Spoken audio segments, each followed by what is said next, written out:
Walaalayaal talada markaan ku soo noqono nimiday 15 May waa tashanay waxaan go'aansanay mushaakilaadka Soomaaliya la waa badan yihiin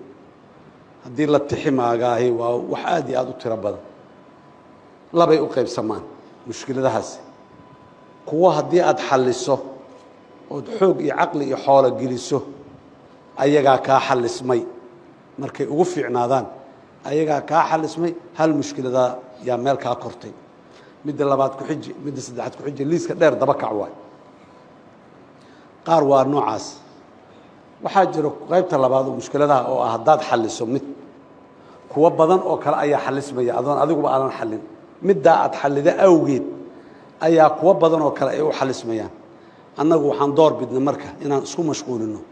kuwa hadii aan xallino mushkiladaha badan oo kale hareerayaal ay xallismayaan oo ay ugu horeyso amniga xoreynta dalka waad garanaysaan dadka Soomaaliyeed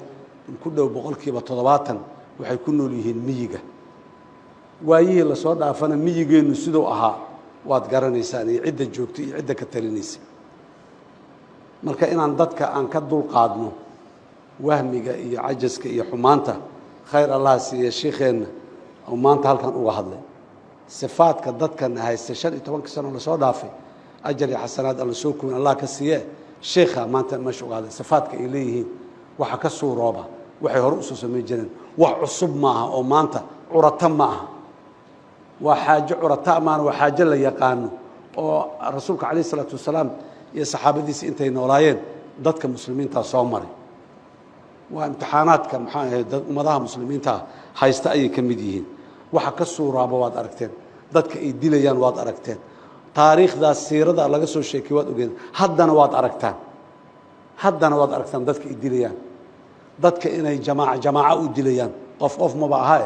jamaaca inay u dilayaan bariga hore rasuulka saxaabadiisu ay joogeen waxay ahayd dadka si jamaaca wax loogu dilo ma oolin toorey falaar waran yaa dadka lagu dilay maanta waad aragteen qarax 100 qof 200 300 500 oo qof oo abriya ah waxay galabsadeen aan jirna la dilaya hal subax markaas haddana wuxuu leeyahay Allahu akbar xaq intii istaago sidaas daraadeed ciidamada qalabka sida Soomaaliyeed iyo shacabka Soomaaliyeed maanta waxay u wada istaageen inay cadawga iska qabtaan dagaalku xeeladaysi uu leeyahay si loo galo uu leeyahay awoodaadu hadba intay la egtahay gaaristaadu intay la egtahay jahadaadu sida ay kala yihiin culaysadoodu si u kala badan yihiin afar dawlad goboleed ayaa jamhuuriyadda Soomaaliya laba ka mid ah dagaal ka bilownay Soomaaliya oo dhan isugu tagtay meel fiican u maraya gabagaba ah labada kalena waa u soo soconaa waana ka socdaaba oo hadda Jubbaland aan joognay dagaalku waa ka socdaa waa jira dhul badana muxuu ahaayeen marka khawaarijta yaa laga bixiyay oo laga riixay waana la sii daba jooga wiilasheenu ciridda iyo cadceedda iyo roobka iyo maxaan ku raadaay gabadanada intaba banaanka waxay ugu taagan yihiin waa in ummadda dadka qaadan markaas maxaa dhacay marka nimanku waa la dagaalamayaan markaan ciidan ahaan iyo dad ahaan iyo caqiida ahaan inaan uga adkaanayna markay xaqiiqsadeen farsamooyin kale la yimaadeen farsamooyinkaas kale waa maxay dadka inay khaldaan sida awalba u khaldeen caqiidada ay ugu khaldeen in haddana u khaldaan waxaan rabnaa marka maanta ma hadda Ilaahay ka gaarto dadka Soomaaliyeed in badan oo kamid way fahmeen waana arkeen shacabkii kacay miyiga laga kacay nimankii la yiraahdo dhaafa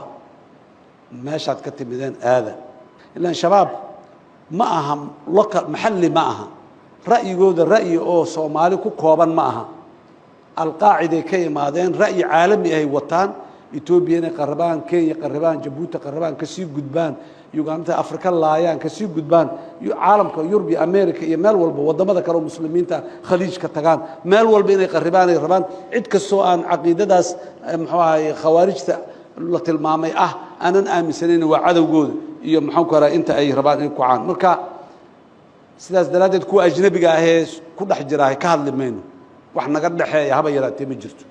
حتى هدي أي شيئا المسلمين تدول إدلال كلا لذا ما أنت ما جوجنو إن محنك هذا عهد جيويناي أو مسلمين تدم هل دولة إيهوس جوجن مجونو كلا الدولة ده على النقطة ما ننتهي الله نجارشي عنده لكن مسلمين تصومالي ده يا إسكال الدلكان وحكي الصهارو وأجنبي أجنبي قصيدة أقول رغم إنها وعن كوان لأنها دلكنا سود دقين فيسا لغا مربو هانتي ويالا كران وانا نوريهين دلك ومال قشا كران حقوق الصومالية معاملة قفك الصومالية وليها أي يالا كران أيقو أجنبي كوان لأنها شروع دانا يجوغ كران دلك كوان لأنها دلكين ما كرام ما بسوق الكرام معاملة الدنيا اللي راكاسي واسيداس aan muxuu ahay ugu wada dhaqan xeeradahooda marka jahawareerka oo umada inay jahawareeriyaan qabaa'ilka inay isku diraan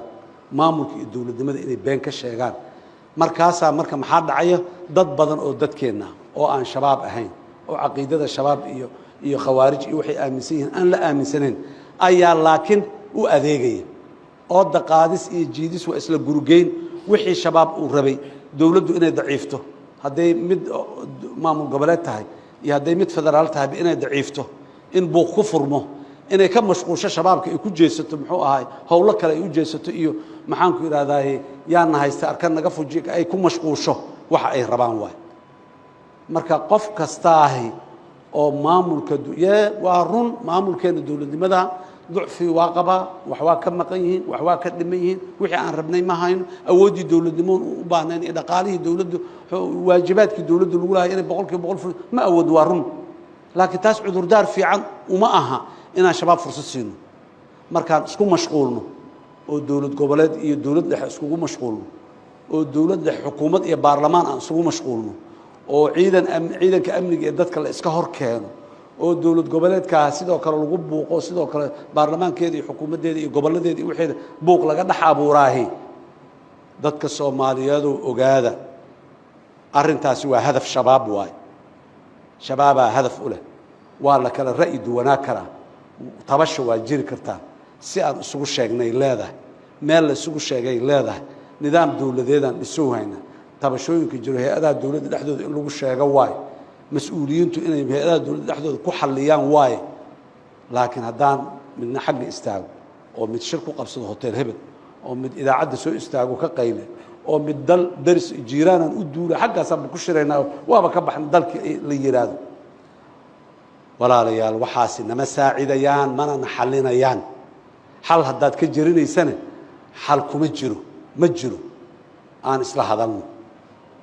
institutions كدولة لماذا نحديد عن صورة هذا الله برلمان لنا حكومة لنا وهير فدرال يهير دولة قبلات بلد متكستنة منك قايلنا يوم نما تصدر ستيو وكيل كأهو تصوب دورتك وجوجا ريره بلا داتا مد ريره بلا جوجا جماعة هبل يكوح كلا داتا مد كوح داس كجرا برلمان هديتها حكومة هديتها وضح فضياه midka aad shalay ilaa kan hal doorto xildhibaan hal laga dhigo ilaa ma wasiirna la siiyo wasiirkan aad la hayday ayaa jooga maxaa ku barbar marinayo waxaan rabaa dadka Soomaaliyeed in inta intibaahan ay kor u kacaan ay arkaan waxaasi hadafka ugu dambeeyahay inaan isku mashquulno oo aan shabaab ka mashquulno bay dhalay wax xal keenay mayso waxa tabanaysa kuma xalismayaan idaacada inaad ka qaylisahay xal kuma iimaanayo dalkan ka baxay dibaddan ku soo shiraya inaad tira xal kuma iimaanayo wax inaad qabto oo tabasho aad qabi kartahay waa xaq lagu madidana bas sidee loo xalinaya sidee loo muxuu ah wajahaya taas uu waay walaalayaal aan u wajahno si dhiiranaan leh kalsooni leh oo aad isku kalsoon tahay waa laga qancinaa ama waa lagu qancinaa labada bay mid noqonaysaa laakiin yaana waxayn inta kadib dagaalkaas iyo dib u xiraynta dalka waa socotaa halkan waa soo socotaa way iimaanaysaa ilaa idankiis meelna waa la saarayaa nimankaasi mustaqbalka dhow inaan ka adagnahay ka xoog badannahay ka xoolo badannahay ka diin badannahay